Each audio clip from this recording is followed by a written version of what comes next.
Welcome back, everybody. I'm Nicole Gerard, and this is the Vertical Mindset Podcast. In today's episode, Sasja and Andrew sit down and discuss the role of intuition and business and how it ties into our critical thinking skills. Let's listen in to find out how our emotions can shape or even distort our thinking. Welcome back. I'm Sasja Chomas from Dynamic Achievement, here today with my colleague Andrew Lindsay, and we've been doing this whole series on critical thinking, and we're continuing that conversation today, exploring this concept of critical thinking, its importance, the fact that we don't have as much of it as we really need in this day and age. And in our last series, Andrew, you started talking about how intuition plays into critical thinking, right, which I'm immensely curious about because I don't hear often much conversation about the role of intuition. Right. So let's start there in terms of, I guess, first how you even frame that construct. What do you view as intuition, and then how does it help inform our critical thinking? Okay. Let's think back 100 years, 200 years, 500 years, 1,000 years, 2,000 years. In the last 100 years, we go to university. We have 12 years of school. We go to university. We get undergraduate degrees. We get postgraduate degrees. We walk out with our PhDs. We've spent a tremendous amount of time in the last multiple decades developing our prefrontal cortex to be able to think, to analyze information, to be critical thinkers, to develop our IQ. And yet for the thousands of years prior to now, mankind has survived. Human beings are around today, not because they went to university or to school, but because they relied on their instincts to make key decisions. Right. They listened to what their gut told them. So I think that our instinctual abilities are very highly developed, or we wouldn't be here. And yet in our Western world today, we go to MBA school and engineering school and law school, and our focus is on developing the part of our brain that can ignore our instincts. Right. And I think that in good critical thinking, you've got to listen to, understand, analyze your thinking, the prefrontal cortex talking to you. You've got to listen carefully to your emotions and what your emotions are telling you about the situation, because I think our emotions shape our thinking anyway, and they're going to distort our thinking.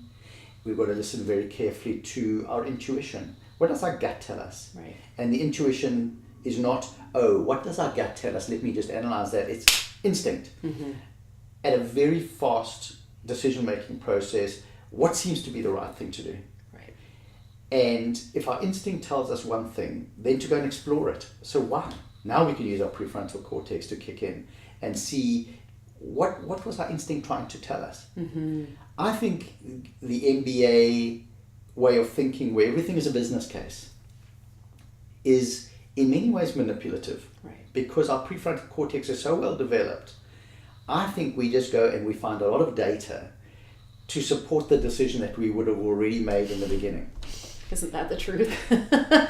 And so I think it's a guise, it's a pretense that we're doing analysis, and then we take that to our manager, or we take it to the senior management team, or the senior management team takes it to the board to be able to prove that the decision that they've made is a good one based on their analysis. And yet that analysis is possibly distorted by their emotions, by their prejudgment, by their confirmational bias, and all the systems one thinking that happens anyway. And we've just now put it in data, so we actually think it's more valid than our feelings or our intuition. Right. So I think we've got to access multiple people with multiple experiences, with multiple thoughts, with multiple feelings, with multiple instincts, and bring all of that together. And collectively that is good critical thinking. Yeah. And my take on it is that And I agree with you, because I think there's a lot of, we've been trained to really think now with our brains, like the prefrontal cortex, and not do so much of that gut check. And my hunch is that it maybe feels too flimsy for people. It's like, I don't know how to back that up with data or logic.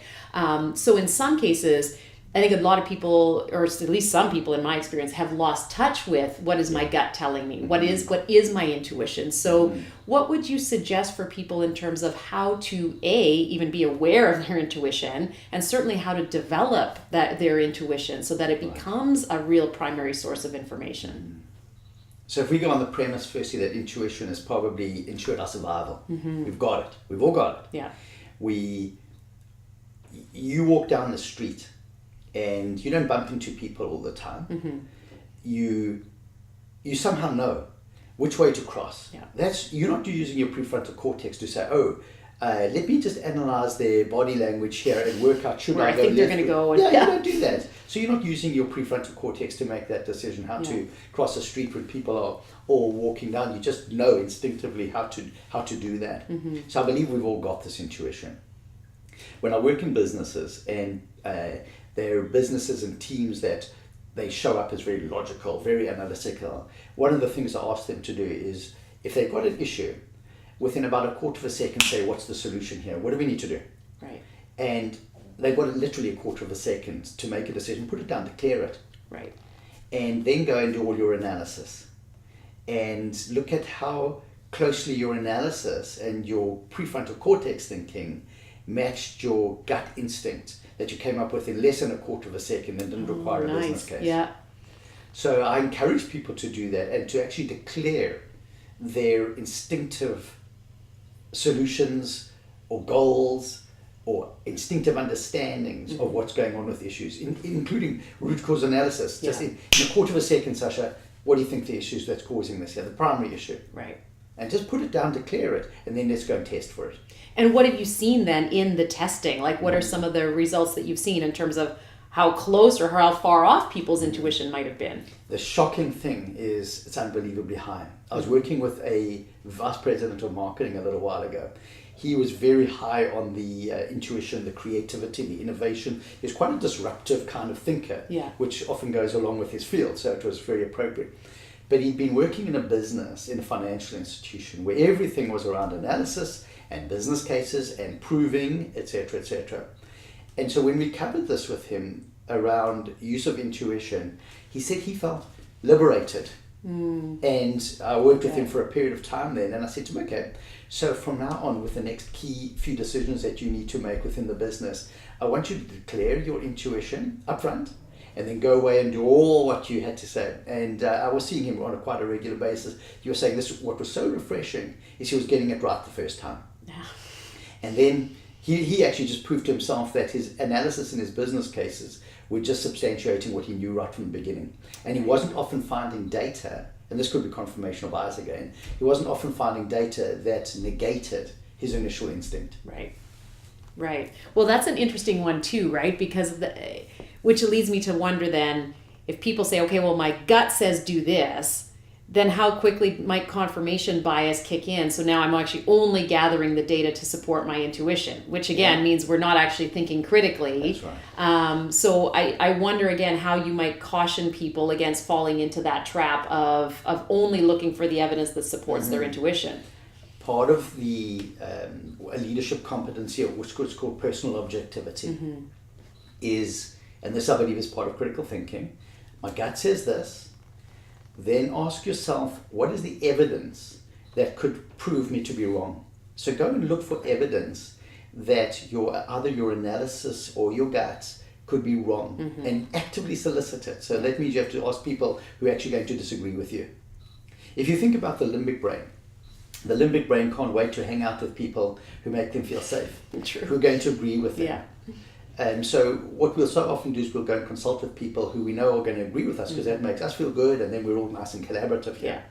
And I think part of critical thinking is ask yourself to go and actively look for data that is contrary to what you believe. It's go and consult with people who might have opinions that are completely different to yours. And that brings into, let's make decisions that are important. So we're really stressing important decisions here. As a group where everybody shows up with the same skill set of putting gut on table, putting emotion on table, doing the logical analysis, following a structured, disciplined approach. Right. And I believe that would lead to better decisions being made in business. Yeah, absolutely. And I do want to come back. We will explore perhaps in another podcast like this, what examples of these structured approaches, because I believe that ability to solve problems and make sound decisions is becoming increasingly critical, again, in our very fast-paced and ever-changing world. So we will definitely explore some of that. In terms of really layering this on, because we've now got intuition, emotional intelligence, and then our logical, critical thinking, what do you most want people to take away in terms of, if I want to become a better critical thinker, what do I most need to do to ensure that I'm addressing all of these elements? What's the one key thing that you really hope people take away from even just listening to these podcasts?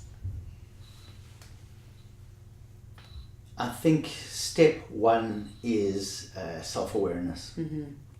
What is my style of decision making when making important decisions? How do I go about it? What's my process that I typically follow? So having a very high level of self-awareness around their normal patterns of solving problems, having a high level of self-awareness around how their emotions impact their decision making, having a high level of awareness around the extent to which they consciously or unconsciously support or deny people who have got a contrary viewpoint from participating in the decision-making process. Right. So I think step number one is have a high level of awareness around your decision-making style. Yeah. And then the second step is, I believe, put in a process. I believe that structure, at the end of the day, really, really drives behavior. Yeah. And if we've got in business and in our lives processes and structures that require us to think of all the variables, I think that the structure would drive better critical decision making. Okay, that's beautiful. And we're going to explore that structure in our next podcast in this series. Great, thank you, Sasha. Perfect. Yeah, thank you for sharing that, Andrew. And thanks for joining us again today. Stay tuned for our next episode as we continue to explore critical thinking and this structure that will help get us there. Thank you for joining us for another episode of the Vertical Mindset Podcast. As always, for more information, you can visit us at dynamicachievement.com or reach us at info@dynamicachievement.com, where we would love to hear from you. Until next time, be vertical.